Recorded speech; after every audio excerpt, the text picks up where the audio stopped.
consider myself a fairly laid-back person, someone who minds his own business, pays his bills, and works a steady job. Of course, like anyone else, I have my boundaries. For the past 2 years, I had been in a relationship with my girlfriend, let's call her G.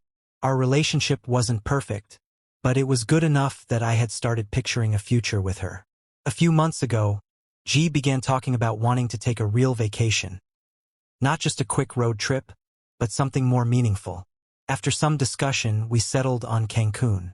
The idea of escaping to sandy beaches, warm sunshine, and clear waters seemed like the perfect way for us to relax and reconnect. The morning of our departure, G was unusually cheerful, almost giddy. I assumed it was just excitement for the trip, though looking back, I realized there were small warning signs I overlooked. For instance, she was glued to her phone the entire flight, angling the screen away every time I glanced over. "What's so important that you can't unplug for a few hours?" I asked playfully. "It's just work stuff." She waved it off without much explanation. The first 2 days of the trip went smoothly. We lounged by the pool, dined at local restaurants, and took plenty of goofy pictures together. But by the 3rd day, something felt off. G had been stepping away frequently to take work calls, despite previously saying she wanted to disconnect and unwind. That afternoon, she mentioned wanting to check out some nearby shops. "Would you like to come?" she asked casually. I was sprawled on a lounge chair, drink in hand, feeling relaxed. "Nah, I'm good. Bring me back something fun." Her smile, though, wasn't her usual one. It was tight, almost forced, like she was relieved I had refused. The odd energy unsettled me, and for reasons I couldn't quite explain, I decided to follow her. I waited about 10 minutes before heading toward the shops. It wasn't hard to find her. She was sitting at a small cafe, but she wasn't alone. Across from her sat a man I recognized immediately, her ex.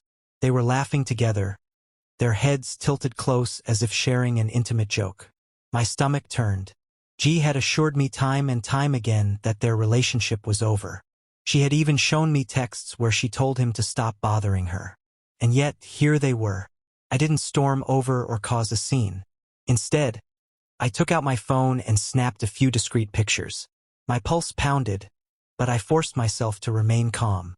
I trailed them at a distance as they left the cafe and strolled through a nearby park. Their body language was comfortable, familiar. At one point, she even hugged him. I could have confronted her right then, but I didn't. Instead, I chose to see how far this would go. When she returned to the hotel later that evening, she was practically glowing. "The shops were great," she said cheerfully, handing me a small souvenir keychain. I forced a smile. "Looks like you had a good time." "Yeah," she said breezily.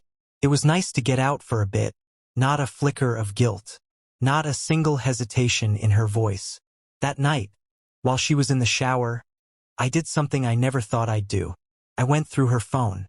I knew it was a violation of trust, but at that moment, I needed answers. What I found confirmed everything. Their messages stretched back weeks. This trip hadn't just been about us. It had been a cover for her to meet him. She had told him she still thought about him, that she missed him, that she needed closure. I barely slept that night, but by morning, I had a plan. I acted as if nothing was wrong. We went snorkeling, had lunch, and even took a sunset walk along the beach.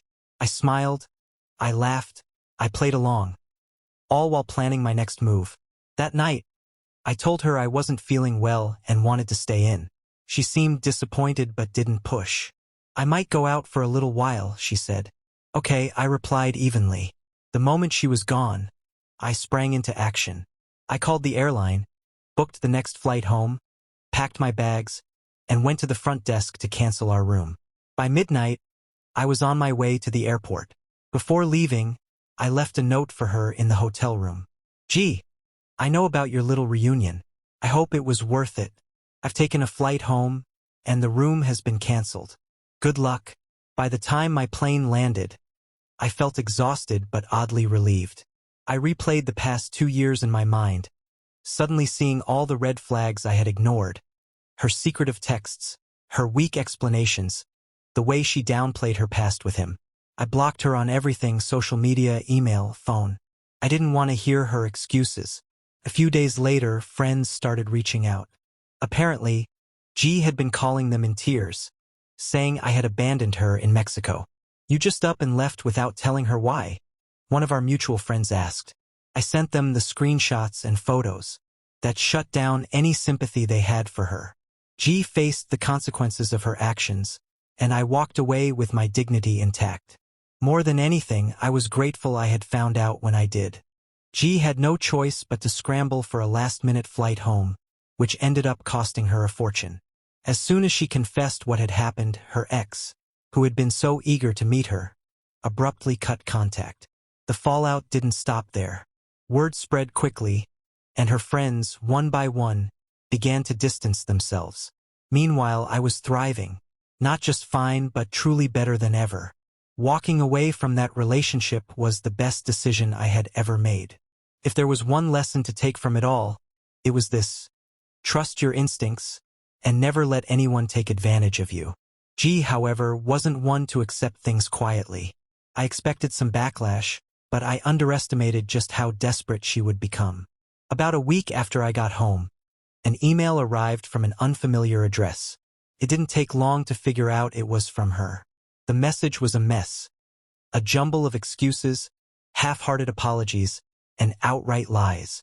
She insisted that meeting her ex had not been planned, claiming it was a spur-of-the-moment decision. She begged me to talk to her, arguing that I had completely misunderstood the situation. Misunderstood? I had seen them together with my own eyes. I had read their texts. I had proof of everything. What exactly was there to misinterpret? I ignored her email completely. A few days later, my phone rang. It was one of her friends, someone I had always gotten along with.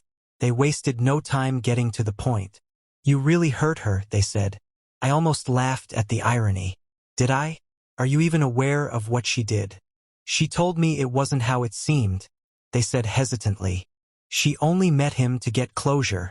I let out a dry chuckle. Right? Because sneaking around, hugging him, and lying about it screams honesty, doesn't it? Without another word, I sent them the same screenshots I had shared with others.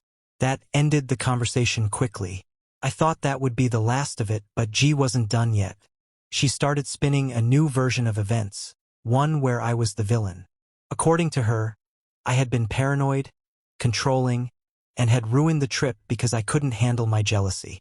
She even accused me of stealing from her when I left, which was laughable considering I barely had time to grab my own things. She took to social media, painting herself as the poor, heartbroken victim of my supposed outburst. I wasn't particularly bothered by her lies, but I was genuinely surprised at how far she was willing to go. Then, one morning, I woke up to a text from my supervisor. "Call me when you can." Something about it felt off. I dialed immediately. "What's going on?" My boss hesitated. "We received an anonymous email. Someone claimed you've been acting unstable and might be dangerous."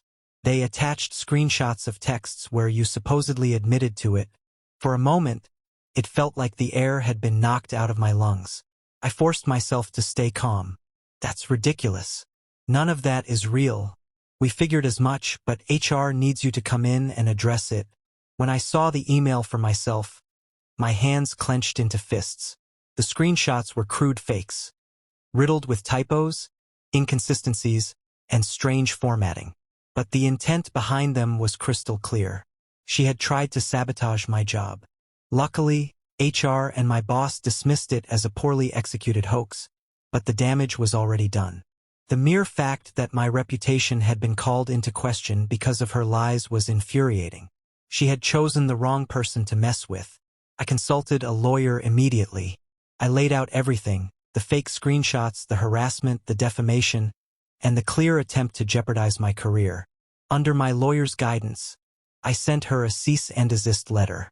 It was direct, firm, and left no room for misinterpretation.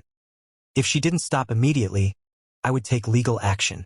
To make sure she got the message, I had the letter delivered through a process server. Her response was exactly what I expected. She sent me a text from a new number, screaming in all caps about how I was ruining her life and overreacting. I replied with a simple, "You're doing that yourself," and blocked her again. Then I got strategic. G had always been a little too careless on social media, oversharing details about her life.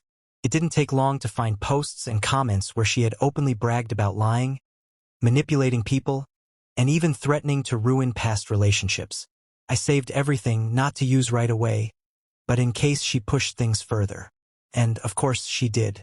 Realizing the legal threat was real, she scrambled to turn more of our mutual friends against me.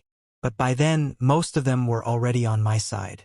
When she claimed the cease and desist letter was just an attempt to silence her, people started asking questions about the texts, the vacation, and her ever-changing story. Then came the final blow. Her ex, the very man she had risked everything for, spoke out. Apparently, when they first met in Cancun, she hadn't told him she was in a relationship. Once he learned the full story, he publicly called her a manipulative liar and warned others to steer clear of her. By the time it was over, the backlash was brutal and well-deserved. G disappeared. One by one, she deleted her social media accounts. The life she had carefully curated online collapsed in front of her. Eventually, I heard through mutual acquaintances that she had moved to another city, hoping for a fresh start. By then, I no longer cared. Revenge isn't always the right path, but in this case, exposing the truth felt justified. She had tried to ruin my life, and instead, she had destroyed her own. Looking back, I have no regrets. If anything, I'm grateful for everything that happened. It reinforced a lesson I will never forget. Always trust your instincts, and never settle for someone who doesn't truly value you.